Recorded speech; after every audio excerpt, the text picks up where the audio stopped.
ඉතින් මෙයාලගේ qualities නැහැ. ඒ qualities වල තමයි මම හරි කැමති. ඉතින් හරි හොඳ කෙනෙක්. कितना कुछ कहना है फिर भी है दिल. රැකියාව ගුවන් සේවිකාවක්. ඒතර රංගනය කරනවා, නර්තනය කරනවා, ගායනය කරන්න නම් බෑ. දෙන්නෙක් ආදරය කරද්දී ඒ ආදරය ඇතුලේ ප්‍රශ්න සිද්ධ වෙන්න බැරිද? පුළුවන්. ආදරය කරද්දී ගොඩක් ප්‍රශ්න ඇති වෙනවා. එක පාර්ශවයකට ප්‍රශ්නවල දරා ගැනීමේ සීමාව ඉක්මවා ගියොත් මොකද වෙන්නේ? ඉතින් මේ වගේ ලොකු කතා බහකින් අපේ රටේ කලාවේ කලාතරු දෙපළක තිබුණු ආදරය මේ වෙද්දි දෙදරා ගොස් අවසන්.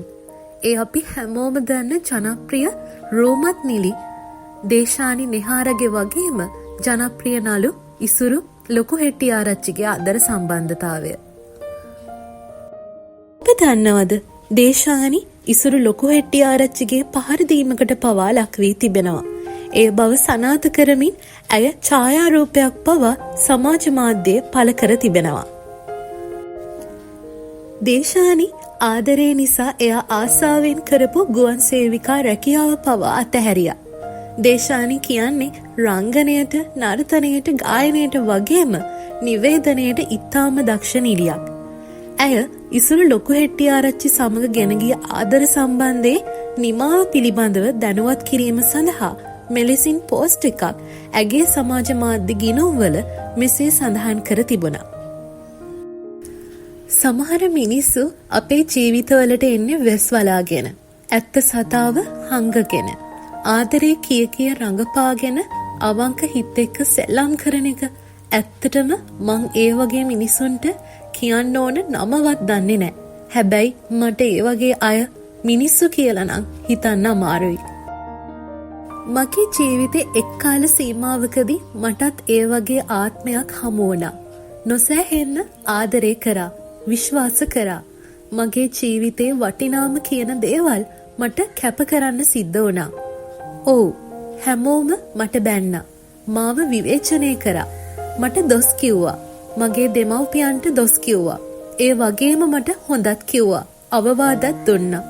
මන් දන්න නොඅඳුනන ගොඩක් මිනිස්සු මට කතා කරා. ඒ හැමෝටම ගොඩක් ස්තුතියි. මොනම හරි හේතුවකට වුණත් ඇත්ත පෙන්වන්න ගොඩාක් උත්සාහ කරාට.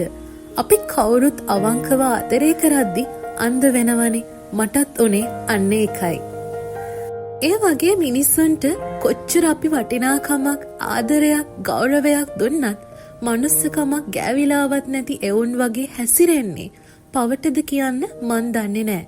අවංකව ආදරයක් ලැබෙද්දී අඩුම ඒ මනුෂ්‍යත්වයේ වෙනුවෙන්වත් වටිනාකමක් දෙන්නේ නැතිව තිරිසන්නු වගේ Tamanගේ ගැහැණිය ළඟින් ඉද්දිත් කුමන හෝ අරමුණකට වෙනත් ගැහැණු හොයාගෙන යන්නේ උන්ගේ තියෙන අඩු මානසිකත්වයේ නිසාද නැත්තම් එක හිතක් මැත්තේ නැහෙන්න වගකීම් ගන්න බැඳීම් වලට ගෞරවයක් දෙන්න බැරි තරම් පහත් දුර්වල පෞරුෂයක් තියෙන නිසාද නැත්තම් කොච්චර වුණත් කැලේ මාරු වුණාට කොටියාගේ පුල්ලි මාරු වෙන්නේ නැති නිසා වෙන්නත් ඇති නේද?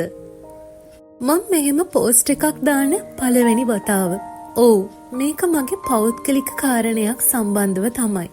හැබැයි මේක මුළු රටක් කතා බහට ලක් වුණු සෝෂල් මීඩියාස් වල දවස් ගණන් මාස ගණන් කතා කරපු දෙයක්. ඒ නිසායි මෙහෙම පෝස්ට් එකක් දාන්න හේතුව. මොකද මෙතනින් පස්සෙවත් අනවශ්‍ය ප්‍රශ්න අහන්න හිතන් ඉන්න අයට මං හිතනවා දැන් යම් කිසි දැනුවත්කමක් ඇති වෙන්නේ නැති කියලා. මේ සම්බන්ධයෙන් මට මිනිස්සු බැන්නත් නැවත විවේචනය කරත් මේක තමයි ඇත්ත. ඉතින් බොහෝ වේදනාත්මක කාලවකවානුවකට පසුව මම තේරුම් ගත් එකම දේ අපි ආදරය කරන්න ඕන, කැප වෙන්න ඕන Tamanට කියලා ආත්ම ගෞරවයක් තියෙන මිනිහෙක්ට විතරයි කියලා. දේශානි කියන්නේ ඇත්තටම හරිම දක්ෂ නිලියක්. ඉතින් අසාර්ථක ප්‍රේම සම්බන්ධතාවයකින් පස්සේ ඇයට හොඳින් හිත හදාගන්නට හැකිවීමත් ගොඩක් ලොකු ජයග්‍රහණයක්. අපි ඇයට සුබ පතමු.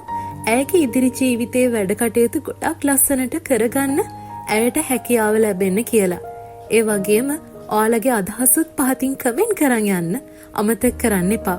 ඒ වගේම ඔයා දේශානිට ගොඩක් ආදරය කරන කෙනෙක් නම් මේ වීඩියෝ එකට ලයික් එකක් දාගෙන යන්නත් අමතක කරන්න එපා.